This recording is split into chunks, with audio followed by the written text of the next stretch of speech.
You're listening to Building the Broncos with Nick Kendell and Carl Dumler, Broncos country's leading draft and scouting analysts. Get on over to milehighhuddle.com to sound off on all things Broncos. Hello there, Broncos country, and it is once again time for another episode of Building the Broncos. I'm your host, Carl Dumler, and with me as always, I have my co-host and good friend, Mr. Nick Kendell, for our final stock up, stock down of the season. How are you doing, buddy? Hey, I am doing pretty well.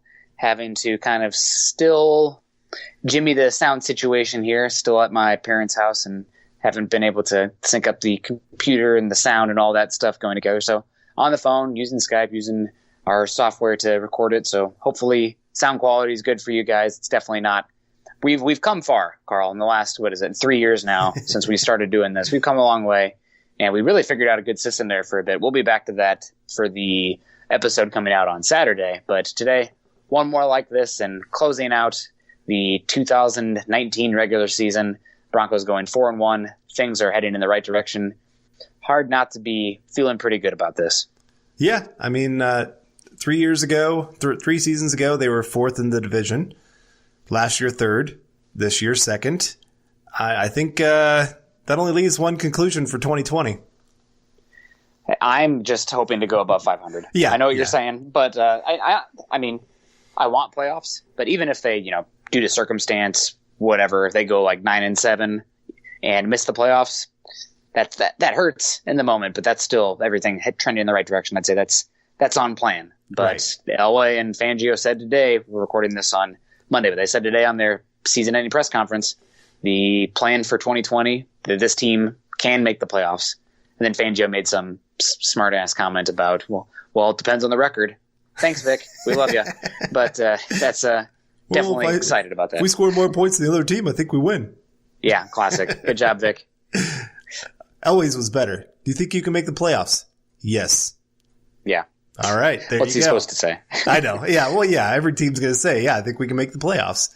Of course. Yeah. There's always going to be optimism after every offseason. But, yeah, I'm excited to talk offseason, but we got to close out this season strong here with our stock report. So we'll get to that here in just a second. We're also going to talk a little bit about Drew Lock and what he has shown in his 5 starts so far for the Broncos, of maybe if he surprised us at all, things like that. But also then kind of get into some talking about 2 veterans that have just been stalwarts of this team for a long time, and just talking about some memories of them and maybe what they've meant to us, watching them over all these years, and finally just kind of looking at the presser of John Elway and Vic Fangio and even Joe Ellis got on and talked. It sounds like there's only going to be one choice for owner or sell the team. A lot of big news coming out today. And I'm just excited to dig into it. But before we do that, I want to make sure that you all know that you can find us on Twitter. You can find me at Carl Dumler MHH and Nick at Nick Kendell MHH. And you can follow the podcast Twitter account at BTB Football Pod. And make sure you subscribe to our show and leave us a rating, as we value your input. You can find the show on iTunes, Stitcher, and even that of YouTube. Also, make sure you head on over to milehighhuddle.com, a new affiliate of the Maven Coalition and Sports Illustrated. Also know that this podcast is powered by Overtime Media. This is the Overtime Podcast Network. All right, Nick. Time for our final stock reports. This is maybe. Well, okay, that's a good point. We could maybe do an entire season stock report. We probably should. Probably That'd be on brand. Yeah, probably. But anyway, at least by game by game, and Broncos win in a game that was kind of weird. I think I saw. Was Andrew Mason was tweeting out that there's only been 3 teams that have won when they've been outgained by 250 yards and not won the turnover battle. So yes. Kind of a weird game for the Broncos. Really, they were pretty much outplayed, yet they just found just enough plays to win this one. But this is one of those games that really, in reality, they should have lost, but they won. And you're going to have those games in a season, kind of like the Colts game, the Bears game, maybe even the Vikings game. Those are games you could point at and say 50-50 game, could have gone either way. This is a game, maybe it was more 60-40 towards Oakland, considering how much trended their way in this game.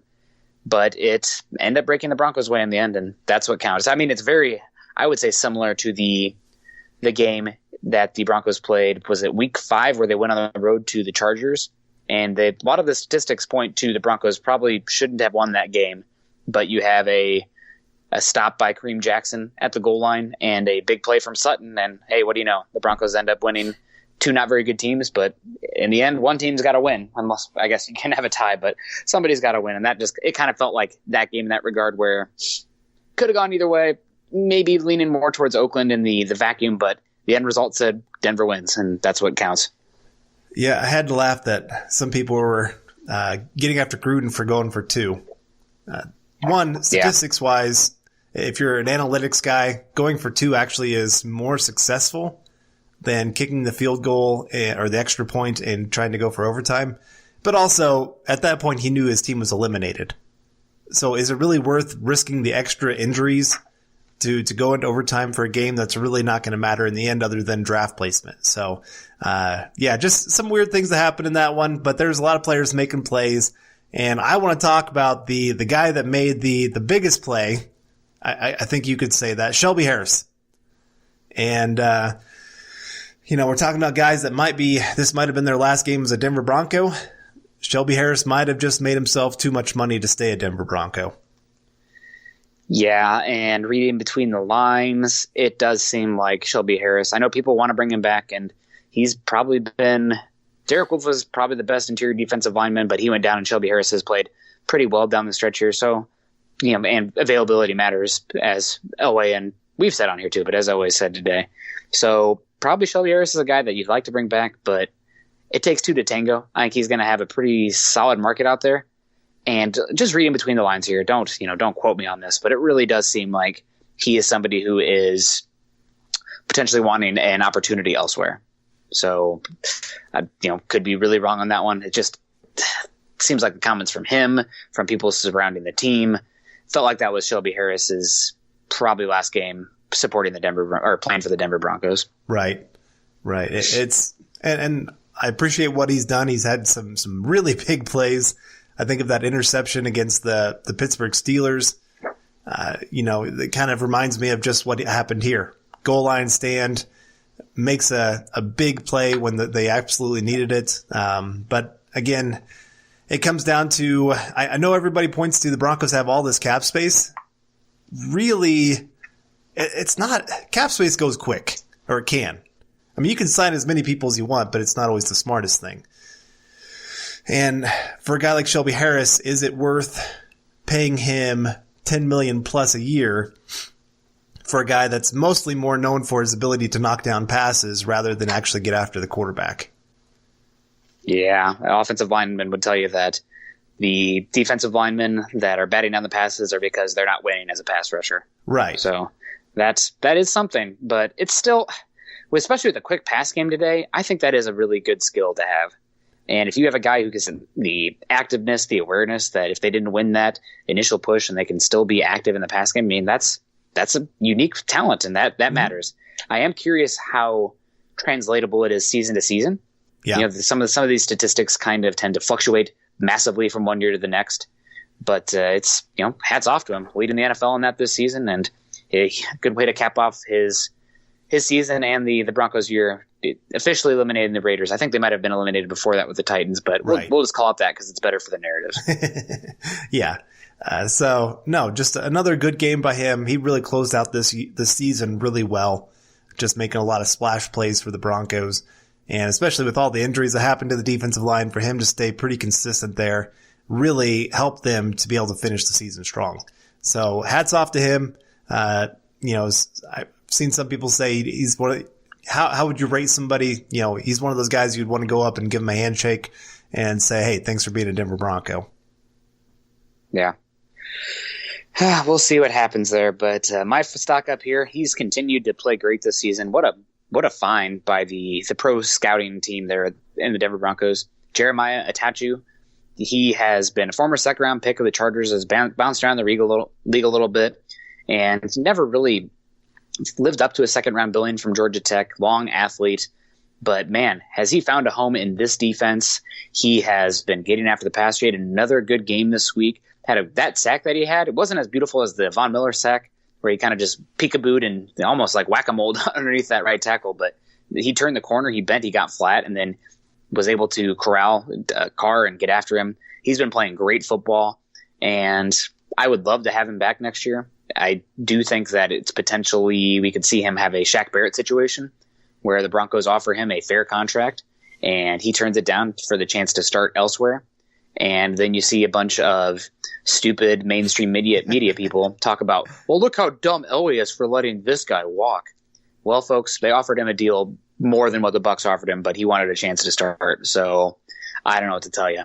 I guess they could have tagged him, but nobody knew that was going to happen. So right. Really, I could see that happening again. Attaochu's been playing really well. Maybe he'll be retained. I would love to bring him back just because of his versatility. I think he's a great fit for this defense. Long, limber, can get after the passer, can drop into coverage. I mean, he's what you want. But if he walks and you have Hollins, Justin Hollins showing out more and more. Malik Reed kind of faded down the stretch, but man, stock up, Attaochu, and I hope he's back because you can never have enough pass rushers. Oh, for sure. And especially with Von Miller getting a little bit older, you don't want him having to. I think Von, this season, he was on the field more than ever. Yeah. In big part because of injuries and things like that. So the more depth you can have to really elongate Von Miller's career and really take advantage and say, okay, Von, we'd rather have you get in there and pass rush situations and do what you do best. Where we can have another guy come in on some rundowns, things like that. But, yeah, I don't know. Maybe he's priced himself out of Denver. Maybe he does think, like you said, that he can go get himself a starting job. Definitely has earned that, but I would definitely love to see him back in Denver. All right, well, stock down. I hate to do this to this guy just because he's actually been playing a little bit better lately, but this was not a good game for him. Isaac Yiadom. It's always 2 steps forward, 10 steps back for this guy. And in this one, PFF had him credited with allowing 8 catches for 164 yards. And you think about the fact that really it should have been worse. He should have given up that touchdown there early in the game where Carr overthrew his receiver. I think about in the third quarter where they had that big run, guy that missed the tackle, Yiadom. Yeah. And I think he still stands a really good chance of being on this roster next year just because he's cheap. And he's shown some promise, but you're kind of hoping that he's more like cornerback 5 or 6 on the team and more of a special teams kind of guy than a true needing him to start kind of guy. I will give Yiadom credit. He had a couple bad plays, and it didn't snowball on him. That's kind of been the issue with him in the past is that once it's kind of gone downhill on him, kind of the Garett Bolles effect, he's just lost it. And I felt like this game, he did make a couple good plays, but it's just the inconsistencies that he's had in coverage and tackling as well. But he's a physical player. He's young. He's cheap. Probably better for more of a press man scheme, but you can do much worse than a cornerback 4 or 5. Now, if he's one of your top 3, if this level is a play, your top 3, you're going to have issues, but not everybody can be a starter. So I agree with you here, stock down, but he's not a guy that I'm willing to, totally give up on and need him off the roster, especially, considering youth and contractor on his side. So I do. What's the highest you'd be willing to have him next year? Like going into the season, obviously he can earn it, but what is the highest you think you can have him? Cornerback 4. Cornerback 4? Yep. And who would you say is his main competition for a roster spot next season? Or playing time in general? Well, I mean, you got to expect Bosby coming back should be ahead of him unless the injury lingers for him. You got to expect Callahan's going to be above him. And then you would hope that the Broncos are going to be bringing somebody in. I mean, whether that's re-signing Chris Harris, whether that's going to free agency, whether that's going to the draft. I would hope that the Broncos honestly go free agency and the draft. Yeah. And so that's where you're hoping your free agent player is one that you have as a true starter. Maybe not top tier, but you're talking about there's lots of names out there that it's actually a pretty decent cornerback free agent class. There's a lot of above average guys that you can go out and get and not have to really overpay for them. And so you're going to have that kind of guy. Then, like I said, maybe a mid-round pick, go for cornerback and add to the depth and have that be a competition there for Isaac Yiadom. Yeah, I agree with you.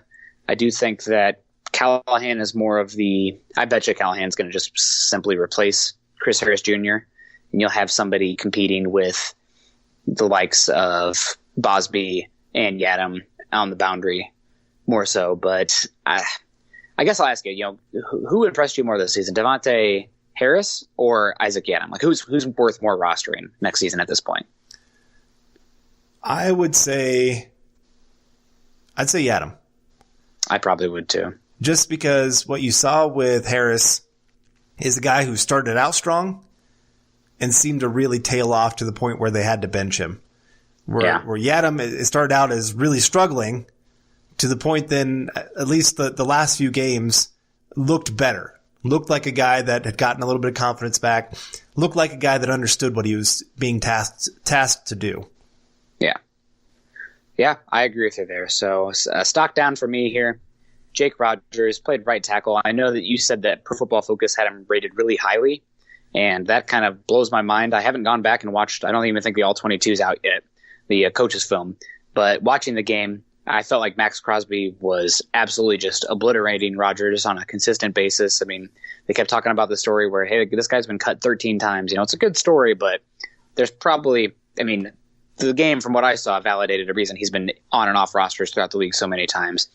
And, third string right tackle, it's not his fault that he's not great, but man, he just got beat up out there. Drew Lock was under duress a lot from that side. I thought the other side played pretty well, the left tackle, left guard, center, but the right guard, Austin Schlottman, and specifically the right tackle and Jake Rodgers, just not good enough. And you can't go into the offseason expecting or accepting that level of play from the right tackle. It's just that was really just not a good game. And hats off to Max Crosby. He's going to be a good player for a long time. 4th round pick for the Raiders. They looked like they really hit on that one. But man, Jake Rodgers, probably a guy I am hoping is not on this roster next year. And if he is on this roster, it's more of, again, the on again, off again kind of street free agent type that is too old to be on the practice squad and brought up and down, but also not good enough to stick on the 53 long term. So Jake Rodgers, stock down for me. Yeah. They had Austin Schlottman ranked 14th out of 18 players on offense. So, and I would agree with that one. I don't agree with Jake Rodgers being the 3rd best offensive player this last week. But yeah, it's the Broncos definitely need to improve their depth on the offensive line. Yeah. And part of it is you can't really expect your 3rd string right tackle to actually be a quality player. When it's hard enough to find a 1st string quality starting tackle, having a 3rd string guy that can actually come out there and do good things, just not going to happen. But, he did have a good game last week, but that's why you always say 1 game sample size is just, they're not enough. Nope. And is a 5-game sample size enough? No. Oh, wow. Be careful. I know. What you say. I answered that way too fast. Yeah. Oh man. Okay. Well, there's a lot of guys that can get hot for a little bit. I think of like RG3, his rookie season, offensive rookie of the year. What has he done since? Nothing. Yeah. Injuries a little bit to do with that, which changes the circumstance a bit. And I get that, but it also was a little bit of a fluke of what he was able to do that rookie year, and a system that was set up for him to be successful, and his unwillingness to grow his abilities as a quarterback. I don't expect that from Drew Lock, and we'll talk about him a lot more later on. But again, those 1 game sample sizes, I had a Raiders fan. They were arguing about the Raiders draft class not being recognized more because they thought Jonathan Abrams should be recognized as a great draft pick. He played 1 game. Yeah. Now, he played pretty good. Potential. And he has high potential. But you can't tell me from 1 game, oh my gosh, this guy is the next great safety in the NFL. Yeah. I'm sorry. Yep. That's just not going to be the case. So again, it's, you gotta wait for more information.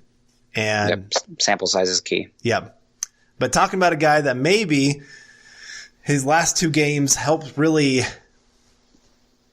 save his job a little bit. I don't really want to say that because I think that most likely he was going to be on the roster no matter what next year just because he's a rookie on a rookie contract. But DaeSean Hamilton, yeah, another really strong game for him. 5 catches out of 6 targets, no drops. All 5 catches went for first downs. Second game in a row where he had 65 yards.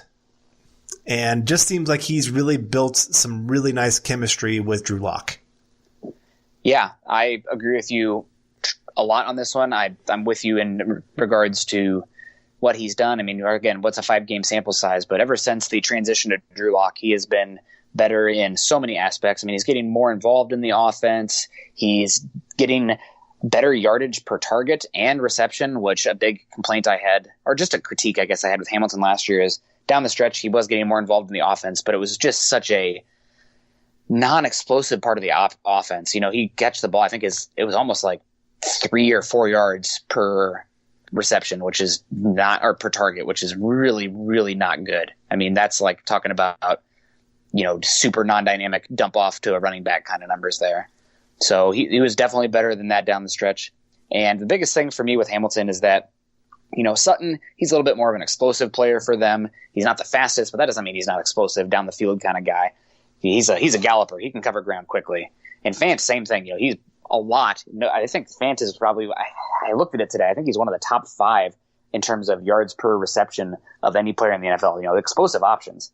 And Hamilton, he kind of fills a niche there, which, you know, it's a piece of the pie, is that slot guy. And specifically when attacking zone defenses, he's really found pretty nice rapport there, like you mentioned, with Locke. But when Locke escapes the pocket or he reads zone, Hamilton's been the guy they're really going to a lot in those options. So it's good to see. I just wrote an article today on this. I don't think he is a guy that you want penciled in as anything above a wide receiver 3 because he does not bring either he doesn't really have a dynamic element. He's a good route runner, and he's, well, I guess in college he showed solid hands. That hasn't been the case, although he's been better down the stretch here. And but he doesn't bring any of that, like, the trump card dynamic ability that you want. You know, you see some guys who are super incredible after the catch that can make explosive plays, you know, because there's space to be had there. I mean, there is space to be had in this offense. We're seeing it, right, already with Hamilton. But he's not doing much after the catch as far as creation. And he's also not a guy who's creating for others because he has this over-the-top speed, you know, whether that be from the boundary or the slot, which I honestly think the speed from the slot is something that watching the Kyle Shanahan offense specifically, the speed from the slot is almost more important than it is from the Z position. He really likes to use that seam threat as a way to attack cover 2 safety shells on the deep end, you know, split them, make them make a decision and create spacing issues. And he just doesn't bring either of those. So I agree with you that he definitely deserves a stock up. He's solidified a piece of the pie next year as far as target allocation and, you know, just being integrated in the offense. But to what extent?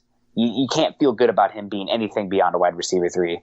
And you love Sutton, but the wide receiver 2, you probably still got to find somebody there. And I don't think it can be Hamilton or Patrick. I guess question for you, which one are you putting higher on the pecking order and why between Tim Patrick and DaeSean Hamilton? I would put Hamilton above him. Okay. Just in big part because Tim Patrick has a skill set that, I mean, he's Cortland Sutton light.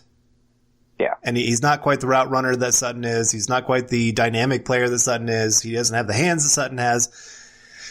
He's just, everything he does is in that direction, but it's not there. Yeah. Kind of like I keep saying for the Broncos, for a backup quarterback, you want to find a quarterback that has similar skill set. Now, yes, they're not going to be the talent of a Drew Lock, but you want somebody so the offense doesn't have to change when a backup quarterback has to come in. And for Hamilton, he at least offers a little bit different skill set than any of the other receivers. His ability to attack that 10 to 15 yard area and the middle of the field, to attack zone, to find those open spots, to be smart. That's a skill set that they can use. Yeah. And so, like I said, I mean, you're going to have a lot of teams who are going to want to play zone against the Broncos next year.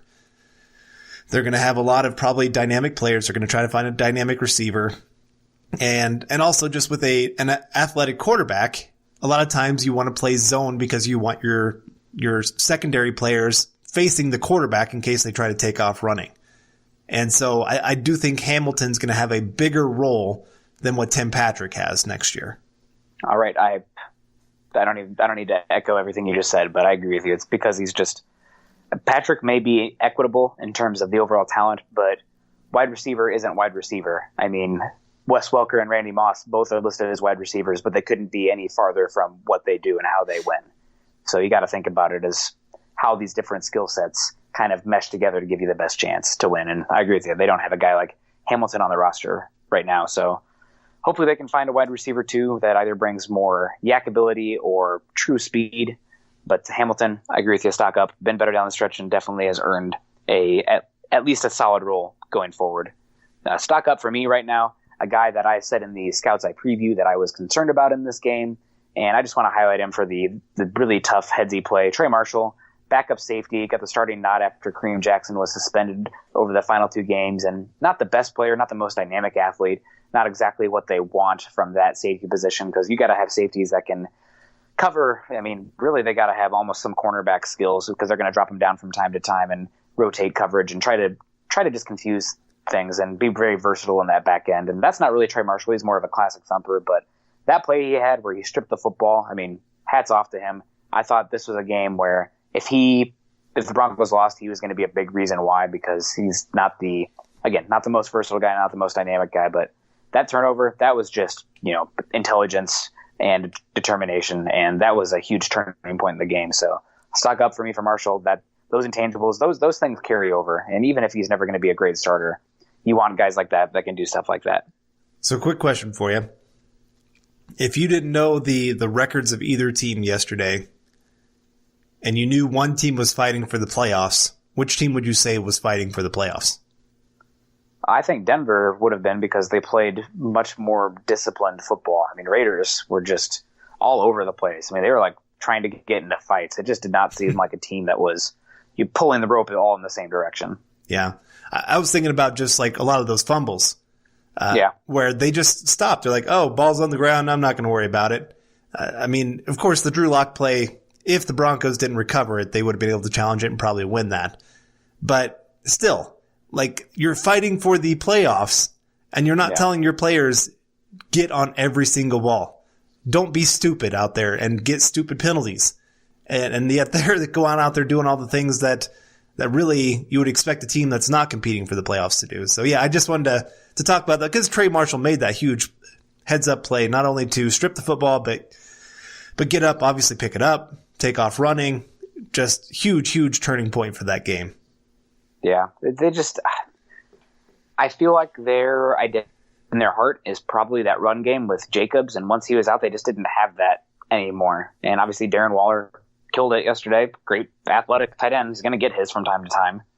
But I guess the point I'm trying to get to is Derek Carr. I was very underwhelmed with him yesterday, and the biggest thing was he was soft. You talk about like what team was playing for the playoffs.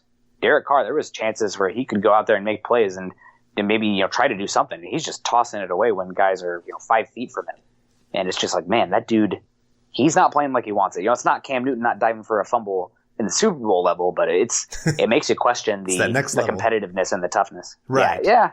It's just like, what's there? How do you rally behind that? That guy, it's 3rd and 3, and Will Parks is 4.5 yards behind him. Yep. He throws it away. Like, go get the first down. Like, even if you're short and a 4th and 1, maybe you got a chance, but it's just, I don't know. There's just like a softness to him that it really bothers me. Well, and the other part of that was he was yelling at his teammate for not being in the right spot or something like that. It's kind of going, well, okay, understand there's going to be mistakes throughout every game. I was listening to who was it? Mark Schlereth. He said that when he was playing, they always had this rule that 70% of plays would be on schedule. But it's what happens in those 30% of plays when things are off schedule that really decide games. And when you don't have a quarterback that can handle that, you're not going to go out there and win a lot of games. And I think that's more important in today's game than it's ever been. Well, and he commented about that. He said, really, in today's game, it's more 60-40. Yes. Just because of the speed of the game, with teams wanting to spread everything out and just the athleticism at the quarterback position. You're not looking at a statue standing back there anymore. You're looking and the quality of offensive line play. Right, exactly. And so there's just a lot of things there. And Derek Carr, you think about really that Raiders offensive line has been great all year.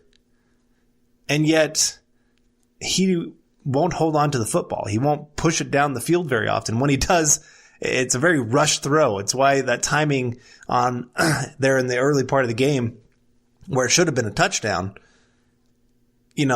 again, he's just, I can't see how the Raiders can keep moving forward with Derek Carr. I think his injuries have really zapped his ability to trust his offensive line to hold up and for him to really be willing to take the tough hits that he needs to take throughout a season. Just, it looked soft to me. That's the general takeaway. And I don't think that's because he wears eyeliner. It was just an overall softness. Yeah. That it's hard to get behind. Yeah. Well, at least it would be hard for me as a player. I think, what was it? There was a stat that through the first, how many seasons has he been playing? 6 seasons now? I believe so. Okay. He has the second most losses by any quarterback in their first 6 seasons. Do you know who's number 1? John Elway. David Carr. Oh, gosh. Runs in the family. All right. Well, getting to stock down because we're getting really long, of course. Yeah, we're really getting long. Yeah. Stock down, Noah Fant. Really comes down to, he had the one just, what are you doing, buddy? Bonehead. And maybe that does work in college. I really liked that Drew Lock talking about that interception when he had against the Chiefs, where he threw it clear across the field. And he's just like, what was I doing? In college, maybe that works. Noah Fant, yes. In college, you're probably the biggest athlete on the field, and you can maybe get away with that. Maybe. I still don't think you get away with it even in college. That depends on your competition. Yeah. Okay. But still, you can't do that. You're right there at the first down. You could leap forward and pick up a first down. If nothing else, you're at 3rd and 1. Instead, you take your team out of that and you're in 3rd and 6, end up not getting the first down. Just really not football awareness. Yeah. And that's something we've talked about on here a lot, that he is more athlete than football player. And that he has to learn how to be a true football player to really pick up on the little things. And that is one of those little things of trying to do too much sometimes instead of just giving what the defense has given you. Yeah, we talked about it coming out. He's a high variance player, and he's going to have some high highs, but he's going to have low lows early on. And add on to that with him being a tight end. That's just going to be the case with him this season. Now, to be fair, he's a baby. He's young. I think he's just turned 22 pretty recently. He's one of the younger players in the NFL, and has sky-high potential. So you're going to have to live with that. Not only, the rookie mistakes are going to turn into second-year mistakes too. I think that the learning curve and the latency with him is that far off. But then you see the flashes and the upside, and it's like, well, that's why you live with it, because he can do this. So I agree with you, stock down, and I think that some people are going to be a little bit on edge with how he played down the season. A lot of people want to declare he was a bust. A lot of Devin Bush truthers will never love Fant. But that being said, I think you're going to have to live with that and understand just where he's at. And even still, even though again, high variance, the statistical output was very high this season. Now, is that because of opportunity? Are they throwing at the Jeff Hireman a bunch? No. But man, just the stuff that he can do is rare. So you're going to have to live with it while he grows, and hopefully he'll take a step next year and it can be that much better. But I agree with you, stock down here. And also call out the hold that he had. Not good. That's kind of becoming a trend. I do think his blocking has been better down the stretch, especially hitting moving targets and blocking outside the hash marks or at the second level. I think that he's had some big blocks over the last 4 weeks in that regard, but still areas he's got to improve on. So for me, stock down here, it's, well, unfortunately for him, I guess, but Brandon McManus, he missed the long field goal in the game, and that was, he's, after complaining and having I guess we'll just call it a hissy fit in the Chargers game to close out the first half, where they didn't allow him to kick the field goal, to go out and miss that one. never allowed to complain again, McManus. I know that you're kind of a funky dude with funny. A lot of people speak, just a personality out there. But if my kicker is out there having issues like that and showing up a coach and then going out there and missing it, never allowed to talk again. I'm sorry. You go out there and kick when I tell you to kick. Right. So, he made some big kicks in this game, but that's just, I got to come full circle on that. I can't with that. So, again, you're the gosh darn kicker. Like, you can't do that. Right. So, that rubbed me the wrong way. I would be extra irritated if I was a coach or even a player and that happened. Yeah. I mean, you got one job and you're sitting there going to the media, bragging about how, especially that Chargers game, oh, look how many field goals I made. They should have given me that chance. And then, when they give you a chance to go and really secure the game and you blow it, I'm sorry. That he definitely deserves to be stocked down just from that one moment. But they should have punted it. Yeah, they should have. Yeah, it is what it is, I guess. But yeah. All right, stock up. Final one here. I got to go Von Miller. Yeah. A few weeks ago, of course, against Chiefs, everybody started thinking maybe Von Miller wants out of Denver. I mean, he's tired of losing, all those kind of things. And it's been fun to see just how he's closed out this season. He's had so much put on his shoulders with Chubb going down, all the other injuries, everything else. And to see him really just shine through and show that he is still the star of this team. That sack. Yeah. He's still, I mean, how can people not be impressed by what this guy can do on a field? He's still one of the greats. Sacks fluctuate wildly, and sacks are as much a coverage statistic as anything, but pressures and, QB hits, et cetera, those are much more translatable, and he's been getting after the quarterback this year, folks. He really has. Yeah. And I'm excited we got a long offseason ahead of us, which, don't remind me. It'll probably be more of a post-draft kind of stuff, but going back and really reviewing what he did this season, I think the reflection on what he's done is going to highlight or come out much more rosy than just what the general stats and feeling are from his game, because again, coverage and pressure on the quarterback, they go hand in hand. That back, especially the cornerbacks besides Chris Harris Jr., did not really live up to expectation this season. And we talked about Shelby Harris and Derek Wolfe playing well, and Jeremiah Attaochu, blah blah blah, but not having Bradley Chubb hurt Von Miller, no doubt about it. So he still had a really great season. He's still one of the greats. I still would say he's the MVP on this team, which is crazy. I know some people will freak out. How can you pay him this for the stacks? Again, sacks fluctuate wildly season by season. I know great ones still get 10, but there's the reason they're not 16 every single season. They're going to have up and down. And it was a down season for sacks, but I think it's much more of a synergistic thing with the defense than anything else. So I agree. Stock up Von Miller, the person. Really tough season this year, and that after, like you said, after the Chiefs game, they had that interview. But from everything reading, he's been an absolute dude as far as leadership, veteran presence, etc. And he's really starting to take that DeMarcus Ware role, and I love it. I love Von Miller. Don't get rid of him. Keep him here. If somebody's going to offer you 2 firsts, maybe you listen. But you're losing more than the on-field production when you're trading somebody like that. Right. He is the personality of this team. Yeah. And when all the young guys talk about what Von Miller's meant to them, you don't get that guy out of there. He is the absolute leader of this team. And it's been great to hear him, especially here to close out the season, going, man, we got something. And so it's exciting. Maybe that they'll be a little rejuvenated going into the offseason, put in that little bit of extra work knowing, hey, you got a young quarterback. Von Miller's going to go put in the work, all that kind of stuff. Wouldn't surprise me if Von Miller takes a lot of these young guys under his wing this offseason and just kind of keeps coaching them up, all those kind of things. So just, hats off to Von Miller. It has been a true honor to watch this guy do his work. Yeah, I agree with you there. And my stock up, this is going to be a kind of out of left field one, but I thought Colby Wadman had himself a pretty good game.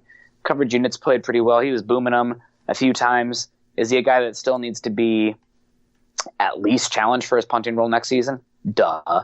But, we got to take it as the game at a time, and his stock was very low coming in this game, and he had a solid game. So I think that's a pretty easy stock up in that regard. And overall special teams had one of their better games, and I mean, probably one of the reasons the Broncos were able to win this game. So I think that's a pretty easy one to call in hindsight. Yeah, his net average was 49.8 in this one. Yeah, that's good. Yeah. So when you're making a team have to add an extra 50 yards every time you punt it, I'll take it. Yeah, I agree with you. So, all right, well, we got to take a break. I thought, Carl, I know we're getting long already. We've been talking a lot, but we'll be right back, folks. Don't go anywhere. This is Building the Broncos. This is the Overtime Podcast Network.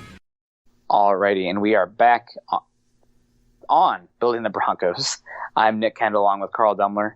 Carl, I see you have a bunch of questions here. We've already gotten really long. I say we pick some of these ones. I'm going to let you lead it because, again, I am mobile today, but probably should kick it into high gear here. Otherwise, we're going to be at an hour and a half, and Chad is going to he likes the extra content, but we want to stick underneath that hour mark if we can. Right. All right. Well, let's just start with this one because it is the big question. I mean, you already mentioned it. Is 5 games a big enough sample size to really decide on anything? But Locke, how would you rate what he has done? Has he played below what you thought he would, at the level you thought he would, or above the level you thought he would, considering all that's happened this season? I would say that he played, it's right in between at the level to above the level, if that makes sense. It's not like crazy, like he's not coming out here playing like Patrick Mahomes, like his first season starting. But, that game against the Texans, very high level. And you can't completely throw out that game against the Chiefs. It does matter, and it wasn't like windy. So the passing conditions weren't horrible. But, I mean, look at Patrick Mahomes. He had no issues with it. But that's one that you take with a grain of salt. And other than that, he played solid. There's some issues. Obviously, the pass blocking is not great. The run game was kind of hit or miss. But overall, I thought he played pretty well. And the thing that I'm most impressed with, the on-field stuff is great, but he really does seem to bring in energy, a leadership, and just a rejuvenated kind of hope, not just to the fan base. Fan base, they're fickle. They live and die by the myopic view of what happened in the last game. If you won, you're the best team ever. If you lost, you're the worst team ever. But I think this locker room believes in Locke, and I think that's as important as anything. So yep. I'd say he's at the level what I hope for and expect at this point. He's got a long ways to go, and with more film review, we're going to get more down to the specifics and the nitty-gritty of what this five-game sample size offered. But a full season as being the guy, the cap and the picks the Broncos have to kind of build around him, a full season, Scangarello getting to build an offense that's not for Flacco but rather for Locke. I'm excited, but I'm not going to be too high either. I've heard some people arguing, how sold are you on Drew Locke? And I think I'm definitely sold on him for 2020. Yep. But I need to see another season yet before I'm even ready to say he's going to be the guy for 2021. Again, you talked about RG3, but let's talk about Derek Carr. He was playing at an MVP level in, 2017, 2016, whatever year it was, and he had the injury, but has not been close to the same since then. I mean, talk about a small sample size. Nick Foles, down the stretch, he won a dang Super Bowl and had one of the best Super Bowls ever, going toe-to-toe with Brady and the Patriots in that high-scoring affair. So the 5-game sample size, you can't get too high on it. You can't be too low. He's shown the flashes, and it's enough to scout and saying this guy could be the guy. He's the guy for 2020, but long term, we need to see more, and we'll have a full offseason and much better vantage point a year from now. But full steam ahead for 2020. Excited about it. He's playing, to answer your specific question, I'd say right at slightly above the level I was expecting and hoping to see from him. He's shown enough that you can feel confident going into next season. And if you want to be an optimist and think, 10 years from now, I think he's shown enough flash that the optimists out there can at least squint their eyes and picture it. Yeah. I know that he's the guy, he's the future. The second that he's out there singing Yeezy. Oh, yeah. Oh, yeah. And just nailing it. I can't wait for his album to drop. He's got himself a career after the NFL right there. But no, he's a fun kid. That's what I love, is he loves playing football. He loves just having fun. And you can tell players really gravitate towards that. Yeah. Chris Harris talked about it after the season. They said, they asked him the question, does Drew Locke being here really affect, whether you signed with the Broncos or not. And he said, yeah, it does. The fact that we have a guy here, that we have the quarterback, really does change how I view things. And so when you're hearing players of that caliber that have been around this long, that have seen greatness like Peyton Manning, that have played against greatness like Tom Brady, that's a huge sign to me of things to come. And then you have other players around the league. I saw Matteo, I think, tweeted out something about, man, I like this kid. And, so when you're seeing other players even start to recognize, hey, there's something fun about this kid. Like, he loves football. It makes you want to love football too. It's a lot of fun. I do worry a little bit, what happens when more adversity starts coming? Are players still gravitating towards him? It's kind of like, and he's not Mayfield. I mean, Mayfield has his. That was the one. He has his maturity issues. I mean, when he's telling fans to come down and challenge him to a fight, there's a lot wrong with that. But still, Mayfield's a guy that people gravitate towards. I mean, I talked about when I was at the Senior Bowl. Like, all of us in the media are like going towards this guy. All the players. As soon as Mayfield walked on the field, like, every eye went to this kid. But when things get difficult, he's also one of the guys that just doesn't know when to shut up. He doesn't know when to always kind of be the voice that keeps guys going. And again, Drew Lock's a different kind of guy. He's a lot more relaxed. Mayfield's just very intense, very serious, has that chip on his shoulder at all times. I mean, he's that little man syndrome. Like, I'm worried that this is me just projecting, I guess, but I feel like Mayfield felt himself a little bit too much at the end of last season. And people were, the Browns, man, they could be legit. And I guess I'm just a little cautious. And he didn't play at a high enough level consistently for this to be a real worry. But, like, I hope Locke knows how far he still has to go. Finishing 4-1 is great, blah, blah, blah, but it can crash back in a hurry, and he has work to do. He has the tools. He can be great. He's not great yet. Right. He's closer to an average starting quarterback, maybe even slightly below average when looking at the scope of the entire league, right? Which is fine for a rookie. That's to be expected. But he has to take steps forward, and I don't want him shooting 10,000 commercials this offseason and, arguing with Chris Collinsworth on Twitter. That's, I get it. Like, he's not that guy, but there's a little bit of, I don't want to say immaturity, but some some boyishness to him. He's one of the guys, and I maybe that's a generation thing. Maybe I'm starting to get to become old and the get off my lawn guy. But I also want the Drew Brees, I want the Peyton Manning, I want the ultimate competitor, the dude who's first in, last out. Not that Locke's not, but don't rest on your laurels. I mean, Drew Brees, what does he have to prove? Nothing. But he's out there doing nuts, focusing on footwork to this day. Does Drew Brees need to work on footwork? Probably not, but God, he's driven by something that not many people have. Right. And I'm not saying that Drew Lock doesn't have that, but it's just, where's the maturity at? Where's that drive at? Where's that level of, like, I guess, not hopelessness, but just that need. That's what's going to make or break the offseason. Going 4-1, great. I understand that down the stretch, but I want him to be great so bad. A, because he was the quarterback I wanted last offseason. I want to be right. I want to have a quarterback for the Broncos also. Yeah. But that's the Mayfield stuff. It just has me a little bit nervous. And he's not Mayfield, but it's just the hot shit right now. Right. Well, pardon my French. And then it crashes back. Yeah. I will say, listening to him at the end of the season, I liked at least what he had to say. Hey, I'm staying in Denver. I'm going to get together with the guys. I'm going to take a little bit of time, but then I'm going to get right to work. I'm going to talk to John Elway. I'm going to talk to Peyton Manning, two greats that have done it and know what it takes to sit there and say, okay, I know that these guys have done it, so I'm going to go to them for advice on what I should do this offseason. That's huge. And I love it. I love hearing that, but I do come back to, I believe it was Chris Harris Jr., maybe it was Von Miller, but one of them said, Drew Lock knows what to say. So maybe, again, get off my lawn right now. I want to believe in him. Yeah. But go prove it. Right. And Go I mean, do it. you could argue Osweiler was a guy that knew what to say. So, Yes, exactly. Great presence, personable. You know, like you want him to be the guy because he is the guy, but is he the guy? You know, go prove it. Right. So we're gonna get gosh, a lot of hate I'm mail. the worst. I'm the absolute worst. I hate myself. Yeah. I'm just projecting my own hate on myself. But Right. Well, it's hard to get so pumped up to be let down again. Because, maybe that's it. I'm just putting up walls. Yeah. So I'm not ready to be hurt again. So it would be you, Mr. Who Paxton hurt Lynch you? fan. Who hurt Yeah, you? right.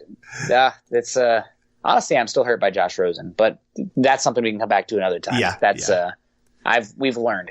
I've learned since then. Different takes, you grow. Right. But that's the biggest thing. Sample size there with him. I'm confident, but to what extent? Yeah. You know, it's not. Again, we're boring on here, but there's nuance, folks, and things are not black and white, so you got to take it as such. So that's my take on my long-winded question, my long-winded response on how has Drew Lock lived up to expectations. All right. I mean, that was my main question with him, just kind of closing out this season. Like I said, I agree with you. I think he's played just above what I thought he could do. I mean, he had his outstanding game, he had his really terrible game, and then he had a bunch of pretty average games. Yeah. And that's kind of expected with somebody like him, where he can go out there and just light the field on fire in one game, but he can also go out there and make a lot of stupid mistakes. I will say that is something else that's really led me to believing that he can be somebody, is the fact that he recognizes when he makes a mistake. I mean, did you see Jameis Winston, what he said today? No, I did not. He said that I balled out this season. Huh. Well, he was tossing balls out to the other team, but balled out. I mean, 30 for 30 interceptions, 30 touchdowns, you know, good for you. But, man, that's the guy that I'm glad we're not stuck with. Yes. You know, like being stuck, that's the biggest fear of Lock. You know, is Lock the guy? I think Lock can be the guy, definitely 2020. And I'm even willing to say maybe 2021, 2022, that rookie contract. Right. But what you do not want to be is that team stuck. And we're really talking far off here. We got a lot. Thank God we have a lot of time before we need to really talk about this. But the Jameis Winston situation with Tampa and the Dak Prescott situation with the Cowboys. Right. That's where things get hairy. And that we're ways off from that yet. But, you know, this is building the Broncos, kind of the theme of the show. Underlying, you know, what would you say? Our opus or operandum? I'm talking Latin on here. It's the off season. But that's the big thing for me is like, okay, is he the guy or can he be the guy? So we'll see. Right. For sure. But like I said, at least he has that awareness of, hey, I messed up. This interception was a really stupid decision. Yeah. And I can't do that again because that cost my team. A guy that at least has that kind of awareness is huge, because there are a lot of quarterbacks that don't have that kind of awareness. Like I said, Jameis Winston, I think Mayfield, he doesn't have a lot of awareness of the things that he says and the consequences that come with those, especially being the leader of the team. I think there are times, like you said, he gets almost this bigger head than he should. Look what I did this my rookie season. And he kind of rests on those laurels of, hey, now we're going to go out there and dominate. And obviously they completely collapsed. So at least Drew Lock seems to have kind of that humble confidence, which is complete oxymoron at times, but it's pretty fitting for him. He knows how to be humble for the most part, but at the same time, he has a great confidence about himself that he can go out there and do great things. And so it's a really nice mix, and hopefully that means great success moving forward. But like I said, it's kind of a wait and see of what's going to happen here. Yeah, I agree. So we should probably take another break, Carl, and we can hit a few more of these talking points here to close out our last podcast of the regular season. So don't go anywhere, folks. We will be right back. This is the Overtime Podcast Network. All righty, and we are back on the Building the Broncos podcast. I am Nick Kendell along with Carl Dumler. And Carl, this is potentially, just the Broncos just beat the Oakland Raiders by 1 point. Cost them, they are picking 15th instead of 10th overall. Whatever. I'm glass half full. Broncos got momentum in the offseason. Belief in Drew Lock that can have a trickle-down effect. I mean, from not only the team players on the team, but bringing in players in free agency. And there's belief there, which, belief is a heck of a thing. But there's also a chance that the Broncos are going to lose some guys this offseason, some guys maybe that don't believe, or maybe better yet, believe in the power of the almighty dollar sign, which rightfully so, you got those players. If you want to take a home count discount, that's your prerogative. But if you want to go get the most money you can while you can, hats off to you. You've earned it. So I guess we're going to tilt it now to some guys who might have played their last snap as a Denver Bronco. Yeah. I thought we'd maybe just talk a little bit about what each of these guys have meant to us, and just maybe a favorite memory of them. And of course, start with Chris Harris Jr. He's been here, 9 years now? Yes, since Von Miller in 2011. Yep. Came in as that undrafted guy that nobody expected anything of. And even when he was playing great, people still were kind of like, the national media still wouldn't give this guy recognition of what he's done on the field. Just been one of the great all-time defensive players for the Broncos, and just had one of the more underrated careers that the NFL has seen in the last decade. Just really loved watching him. The guy that can play outside, that can play inside. And I think of so many big plays that this guy had. I think of one of them that really sticks out to me is Phillip Rivers. I mean, I know he's thrown a lot of interceptions, but how many times did Chris Harris have like a red zone interception that he took back for a pick six against him? I mean, just completely destroy any chance of Phillip Rivers leading his team to victory. And I respect Phillip Rivers, and I have to say, seeing him really break down that he might be done with the Chargers, that was tough to watch, because he's a guy that I respect beyond belief. But at the same time, I do enjoy watching Chris Harris make him just get red in the face and just going, oh my gosh, here we go again. Yeah, I think the thing I'll miss the most if Chris Harris does leave is, and it's something that hasn't been here for a while, but I absolutely loved the dynamic and the friendship between him and Aqib Talib. I thought those two were pretty funny together, a lot of personality. Now, maybe not always the best, maybe long term, especially when things are getting a little bit rough. But man, those two together, that was as fun as it gets. I mean, and Roby out there too, a little bit more of a quiet guy there for Roby, but that was dynamic, fun, so much they could do there. And, it's, again, looking back, wish I could have been more appreciative of that time, and just Chris Harris times in general. I've definitely been a little bit more aware of that kind of stuff the last couple seasons, knowing that, the end could happen anytime, and he's hitting that 30-year mark, 31-year-old mark.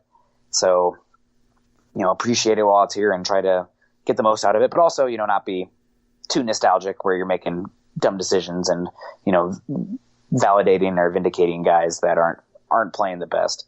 Chris Harris Jr., he had a solid season this year. And I heard from Pro Football Focus, they talked about how he had one of the toughest seasons in, the last 10 years as far as the cornerback's gone. And big reason for that is not only the schedule, the amount of guys he's gone up against, but the Broncos continually put him on in bad situations, asked him to do a lot. I mean, he said as much as well. He said he'd like to come back, but yeah, they really need to do more around him to help him out. And that has to do with, not that he can't go up against number ones. It's just at the rate he goes up against number ones even. Like a lot of times you got to rotate those guys from time to time, give them snaps off or do different things. And right. Chris Harris Jr. is great, but he's not Champ Bailey in his prime. He's not that guy. So right. I wouldn't be surprised if he leaves and he has a really good season the next couple of years. Right. And even the greats, like you said, they're not asked to do that as much as he was this year. I mean, did you see Stephon Gilmore against Devontae Parker last week? I did not. He gave up 7 receptions and 120 yards to Devontae Parker. Probably single-handedly killed Gilmore's chance at Defensive Player of the Year. It's probably going to go to T.J. Watt now. So there you go. Gilmore, one of the best cornerbacks in football, but you're going to get got sometimes. And Chris Harris Jr., he was given a lot on his plate this year because, the Broncos cornerbacks outside of Chris Harris Jr. were bad. Let's call it as it is. They were bad. Right. And so if he leaves, I get it. I get not wanting to pay him big money. I did see that the Broncos – did you see that the Broncos did offer him a deal in the season that he turned down? 3-year, $36 million deal worth $12 million a year. Yep. And he turned it down. So I'm thinking he's going to be a guy who has a chance to get paid pretty darn well on the open market. I think rightfully so. I know we're going to have this discussion a lot, But I know some people have been like, how could he turn down that kind of money? Well, one, you have to think that the market itself. I mean, if you can go out there and get 14, 15 million, by all means, you have all the right to go out there and get your 14, 15 million a year. And we don't know what the guaranteed money was. Sometimes that plays a big part in it of, say, only the first year is guaranteed. Well, that's not worth it for him. And at his age, you don't want to be cut after one season and all of a sudden back on the market and now really struggling to find another contract. And also, I would say you have to remember, with the cap that keeps going up, that means contracts keep going up. So $14 million for a cornerback 2 years ago looked really expensive. $14 million for a cornerback this year, I mean, it's still good money, but it's not like elite money for the cornerback position.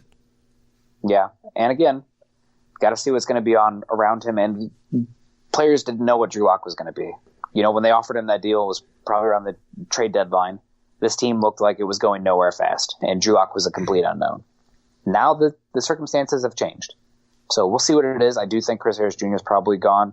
He'll probably get paid more than the Broncos are willing to pay him. And let's be real. You know, he is on the downward side of his career. Still could be really good. I think he's probably a high-end 2 than a number 1. But, I mean, still, like, how many teams actually have a true number 1 cornerback? You know, that's a really good question to ask. So probably gone, but that's life in the NFL. And I'm just very appreciative that getting to watch him those 9 years in Denver, because he was one of the best that has worn the uniform. I mean, in general, not just cornerback, one of the best that's worn the uniform. And he's also he's a trailblazer as well in terms of how valuable and how important versatility is in cornerbacks that are able to play the slot at that level, because, I mean, 11 personnel is name of the game today for a lot of teams. And he was able to do that as well as any cornerback ever to lace up. So, hell of a ride if that was the last game in Denver. Ring of Famer, and no doubt. Keep that door open. He's one of the all-time greats for the Broncos. All right. Well, one final guy I want to talk about here, taken in 2012 in the second round for the Broncos with their very first pick of that draft, Derek Wolfe.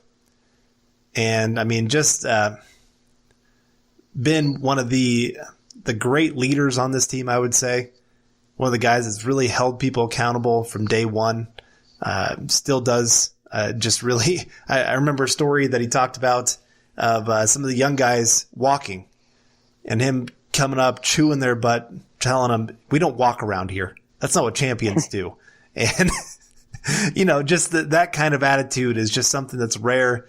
It's great to have that kind of leadership, but also then to have a guy that has just endured so many things in his career and to still play at such a high level, especially this season, having a career season.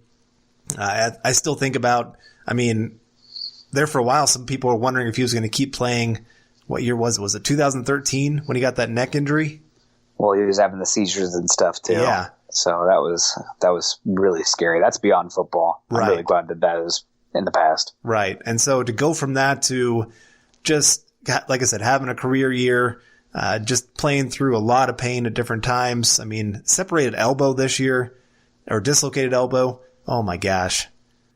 I've said it on here before that I've seen that just being an EMT. It is not pretty. And his grotesque self posted that on social media. Yeah. God. He's a funny dude. Yeah. He's terrifying, but he's a funny dude. Yeah.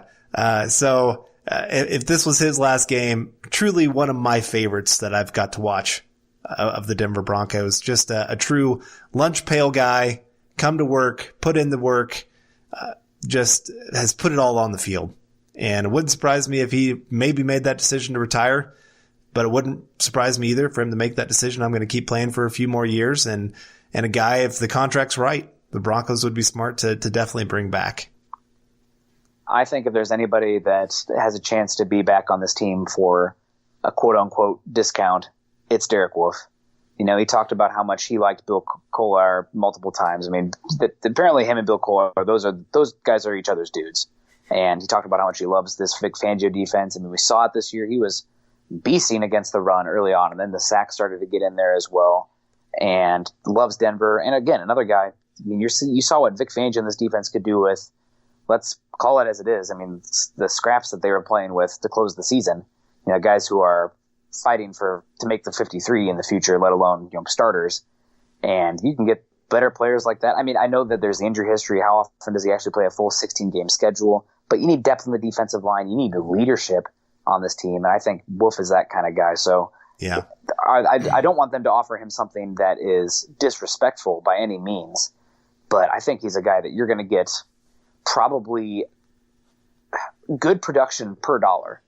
And that on top of a guy who wants to be here. I mean, even when his team was losing, Derek Wolfe wanted to be a Bronco. And I think there's something to be said about that. There's something to be said also for a guy that you can point to and say, that's how you practice. That's how you attack the film room. That's how you are in meetings, blah, blah, blah. You need those guys. And even if he's, pushed into more of a base down guy next year, taken off the field sometimes for passing situations because the Broncos improve their defensive line depth, Draymond Jones improves, blah, blah, blah. There's still value to be had there, especially when you have all these rookie contracts. So and comments today from Chris Harris Jr. made it sound like Derek Wolfe, it's reading between the lines again. It sounds like Chris Harris Jr. might not expect himself to be back, but he did sound like he expected Derek Wolfe to be back next year. So I would be surprised if Derek Wolfe was not a Bronco again next season. And that might tick off some people. I know a lot of people want Shelby Harris in lieu of Derek Wolfe, or, both of them. But I think Shelby Harris probably hitting the market. Derek Wolfe, I think he's back. I think he's back next year, and hopefully he can stay healthy because he was playing, arguably his best season of his career. So I have the most important question I've ever asked you on this show. Okay. We had that discussion not too long ago about a bear versus a gorilla. Okay. Derek Wolfe and Bill Kollar against that bear. Who you taking? Well, Carl, I cheer for those guys, but I'm not stupid. Are we talking hand-to-hand combat? Well, of course. I mean, Bill Kollar's already beaten a bear. Yeah. By himself. And you're adding Derek Wolfe to the picture. I don't know if it was a full-on Kodiak grizzly. Especially one in the wild. So I'll probably go with the bear. All right. I don't think Bill Kollar or Derek Wolfe, although Derek Wolfe looks like he might have ties to the Mafia. But and he went as a Mafia guy in Halloween a few years ago. I don't know what their kill count is, but I know grizzly, Kodiak bears especially, but those have been known to kill people, so I'll probably still go with the bear. All right. Mr. Scientist, I have to go with my brain, not my heart. I know. That's, well, gosh, I'm probably a lot of people already turned off because they're like, oh, listen to Nick talk about Drew Lock. Well, let's have patience, guys. Boring. We want hot takes. We don't want any sort of, patience. He's the GOAT. That's right. So that's Gold I'm jacket boring. being made already. Not me. Sorry. I gotta see it a little bit more. I'm a wet blanket. I'm a wait and see guy there. But speaking of wait and see, no more wait and see in today's episode. We're gonna wrap it up here. This episode of Building the Broncos, powered by Overtime Media. You can find Carl on Twitter at Carl Dumler MHH and myself at Kendell and MHH. Make sure you head on over to Mile High Huddle, an affiliate of the Maven Coalition and Sports Illustrated. Go on over to iTunes, leave us a 5-star rating and a comment, as your support can help us continue to bring you our Denver Bronco deep dives. You can follow the Building the Broncos podcast and all our other great audio content by subscribing to the Huddle Up podcast wherever you listen to your shows. You can follow us on Twitter at Mile High Huddle and at BTB Football Pod. For Carl, I'm Nick, wrapping up another episode of the Building the Broncos podcast. We hope you guys enjoyed it, and we will see you soon. Don't go anywhere. The Broncos season may be over, but really our season is just getting started. Go Broncos. You've been listening to Building the Broncos. Join Broncos Country's deep divers at milehighhuddle.com to keep the conversation going.